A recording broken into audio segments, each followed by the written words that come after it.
দেখো আজকে কাঁচকলা দিয়ে পেঁপে দিয়ে আর এই যে থানকুনির পাতা দিয়ে শিঙি মাছের ঝোল করবো। জিওল মাছও বলে, শিঙি মাছও বলে। এই যে ঝোল করব।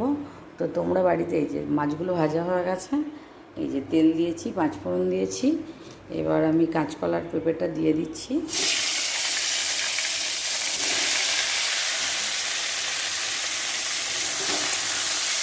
গরমের মধ্যে এইভাবে পাতলা ঝোল করে খেতে হবে।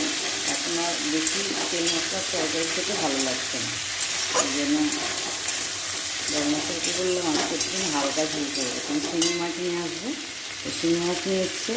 তারপরে তোমার কাতলা মাছ নিয়ে এসছে, ওই কাতলা মাছটাকে ঝাল করবো। আর সজনের শাক নিয়ে এসছে, ওটা ভাজা করবো। যে মাছের এই যে শিঙি মাছের ঝোলটা বসাচ্ছে। এই যে কাঁচা লঙ্কা দিয়েছি, তোমার হলুদ নিয়ে দিয়েছি। এবার এটাকে ভালো করে ভাজবো। একটু জিরের গুঁড়ো দেবো, তোমার একটু রাঁধুনি দেবো, একটু ঝোলের গুঁড়ো দেবো, আর একটু গোলমরিচ দেবো, ব্যাস।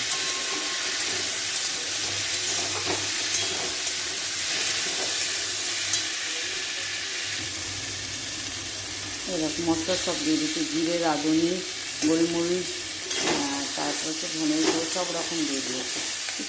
একটুখানি জল দেবেন, জিরে মশলাতে একটু জল না দিলে হবে না।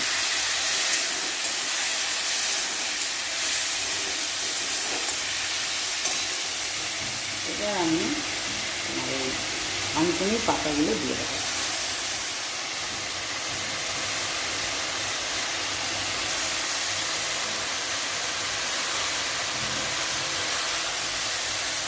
এরকম করে তোমার কোনো জ্যান্ত মাছ হলেও হবে, শিঙি মাছ দিয়ে করে হবে। তোমরা বাড়িতে এরকম করে খেলে খুব সুন্দর হয়, গরম ভাতে খেতে দারুণ লাগে।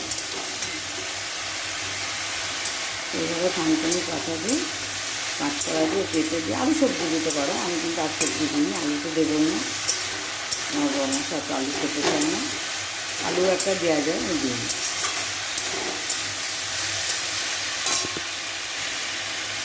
এই জলটা দিয়ে দিলাম।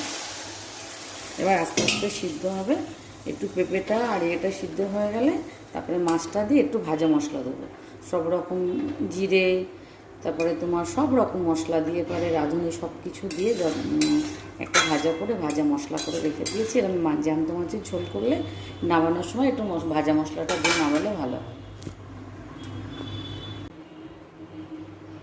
এই দেখো আমার শিঙি মাছের ঝোলটা নামিয়ে ফেলেছি। এই দেখো তোমাদের দেখালাম, তোমরা এরকম করে বানিয়ে খাবে, খুব ভালো হয় খেতে। হালকা এই গরমের মধ্যে, মানে হালকা ঝোল, এখন তেল মশলা কম